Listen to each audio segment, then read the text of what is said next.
तर मी आता खात्री इच्छितो की सरकारने वेळोवेळी केलेल्या कारवाईमुळे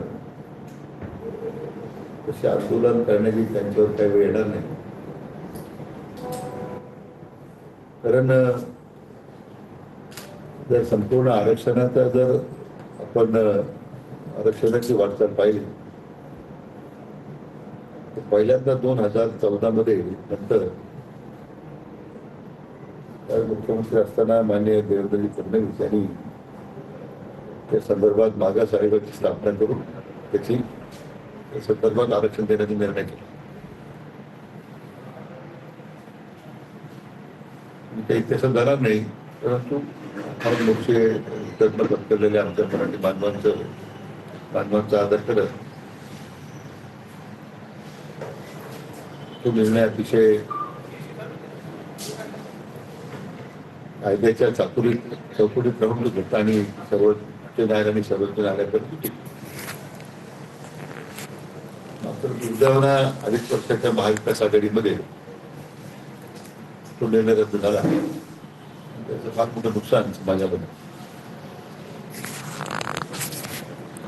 पुन्हा एकदा महायुती सरकार आल्याच्या नंतर माननीय मुख्यमंत्री देवेंद्र फडणवीस यांनी उपसमितीचे अध्यक्ष मला त्या ठिकाणी जबाबदारी दिली आणि अनेक निर्णय त्यांच्या नेतृत्वाखाली आणि मार्गदर्शनाखाली घेतले. कधी नव्हे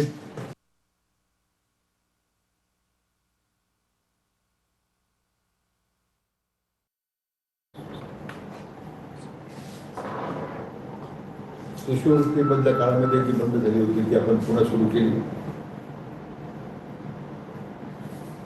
आंदोलनात मृत्युमुखी पडलेल्या आंदोलकांच्या वारसांना मदत देण्याचा निर्णय झाला, ती आता पूर्तता झाली. जे मृत्यू पावलेल्या 32 हुतात्म्यांच्या वारसांना नोकरी देण्याच्या संबंधी निर्णय झाला. त्यामध्ये पहिल्यांदा एसटी महामंडळानंतर मग MIDC मध्ये त्यांना नोकरी देण्याचा निर्णय झाला. 1,553 लोकांना जे आपण अधिसंख्या पदावर नियुक्त केले होते त्यांनाही आता नियमित करण्याचा निर्णय माननीय मुख्यमंत्र्यांच्या घेतलेला आहे. मला वाटतं ज्या ज्या योजना मध्यंतरी काळामध्ये ज्या बंद झाल्या होत्या त्या पूर्ण सुरू करून त्यामध्ये 26-27 शैक्षणिक वर्षामध्ये ECB आणि ECBC आणि OBC प्रवर्गामध्ये वैधता प्रमाणपत्राची मुदत सुद्धा आपण कसा मिळेल तो निर्णय सुद्धा आपण 2 जुलैला पारित केलेला आहे. सारथी संस्थेमार्फत सुद्धा पूर्व प्रशिक्षणाकरिता UPSC करता 100वरून आपण जागा त्या 400वर केलेल्या आहेत आणि MPSC करता 400 ते 1000 पर्यंत जागाच्या आपण त्या जागा वाढवलेल्या आहेत.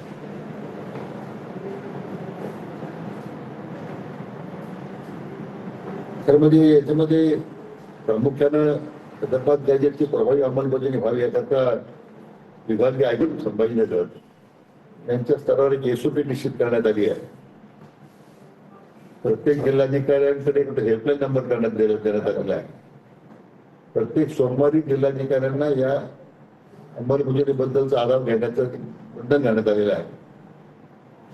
कुठल्या परिस्थितीमध्ये या जात प्रमाणपत्राच्या मध्ये कोणाची अडचण राहणार नाही या संबंधामध्ये विशेष त्यांना सूचना दिलेल्या आहेत आणि मला सांगायला पाहिजे की विभागीय आयुक्त संभाजीनगर यांना त्याबद्दल वेळोवेळी त्या संदर्भात आढावा घेण्याची सूचना दिलेल्या आहेत. मला वाटतं सरकारने अतिशय सकारात्मकपणे पाऊल उचललेला आहे.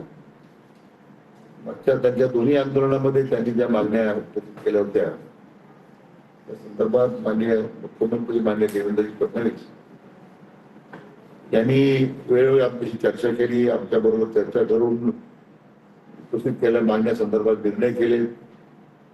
शिंदे समितीला मुदतवाढ द्यावी, न्यायमूर्ती शिंदे समितीला मुदतवाढ द्यावी असं त्यांची मागणी होती. आता 2027 पर्यंत, मार्च पर्यंत त्या समितीला मुदतवाढ सुद्धा देण्यात आलेली आहे. तर फक्त अंमलबजावणी करताना काही अजूनही काही त्रुटी असतील तर निश्चितपणे त्या आपण दूर करण्याचा प्रयत्न करतो.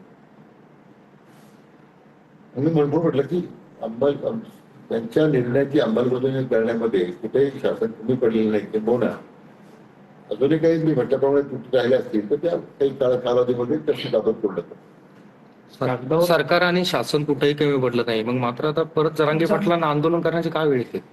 नाही तर कोणताही निर्णय करताना मग शासन निर्णय केल्यानंतर त्याला अंमलबजावणीमध्ये थोडा वेळ लागतो किंवा मग या सगळ्या प्रक्रियेत वेळ लागतो. तर त्यांना मी आतापर्यंत केलेल्या सगळ्या अंमलबजावणीचा अहवाल त्यांना पाठवतोय. परवाही आमची मंत्रिमंडळ परिषदेची बैठक झाली, त्या ठिकाणी मी सविस्तर आढावा घेतलेला आहे.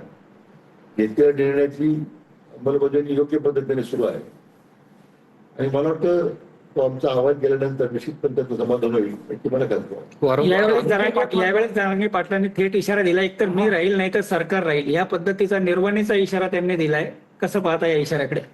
असं खरं म्हणजे जरांगे पाटील मला या निमित्तानं एवढंच सांगायचं आहे की मराठा आरक्षणाबद्दलची जी भूमिका माननीय मुख्यमंत्री महोदयांनी घेतली, देवेंद्र फडणवीस साहेबांनी, यापूर्वी कोणत्याही मुख्यमंत्र्यांनी भूमिका घेतली तर म्हणजे 94 साली झालेल्या निर्णयामध्ये लष्करी मुख्यमंत्र्यांनी जर त्यावेळी हा निर्णय केला असता तर हे आज मराठा समाजाला ही पदवी त्यांच्यामध्ये आले नसते.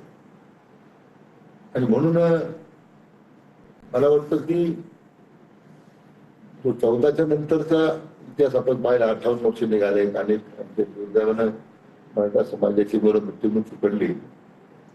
त्यावेळी मग अतिशय पुढाकार घेऊन आयोगाची स्थापना करून आरक्षण टिकवलं. मला वाटतं ज्यांनी आरक्षण घालवलं त्याचा प्रायश्चित्त त्यांना मिळालेला आणि म्हणून सरकार अतिशय सकारात्मक आहे. मला वाटतं की त्यांनी व्यक्त केलेली भावना बरोबर आहे, परंतु मी म्हटल्याप्रमाणे त्यांना तशा प्रकारची वेळ येणारच नाही याचा मला विश्वास आहे. सर, जरांगे पाटील वेळोवेळी आंदोलन करतात, सरकार त्यांना शाश्वती देतं आणि आंदोलन सोडवलं जातं. मात्र परत काहीतरी नवीन विषय येतो आणि आंदोलनासाठी इशारा देतात. यातनं कुठेतरी सरकारला वेठीस धरलं जात आहे का? आणि त्यात फडणवीसांना खास करून टार्गेट केलं जात आहे. नाही, असं आहे की त्यांना त्यांच्या मनामध्ये काही त्यानिमित्ताने काही गैरसमज झाले असतील, परंतु मी म्हटल्याप्रमाणे हे सगळे निर्णय हे फक्त माननीय मुख्यमंत्री देवेंद्र फडणवीस साहेबांच्या एक सकारात्मक भूमिकेतून यापूर्वी त्यांनी दिलेला न्याय आणि आता सुद्धा या त्यांच्या प्रश्नाकडे पाहताना त्यांनी घेतलेले निर्णय मला वाटतं कुठेही अशी विसंगती नाही. आणि मला वाटतं की माननीय फडणवीस साहेबांच्या संदर्भात त्यांच्यामध्ये असणारा जो गैरसमज आहे आणि त्यांच्यावर चर्चा झालेली आहे तो बऱ्यापैकी दूर राहिलेला आहे. तर म्हणजे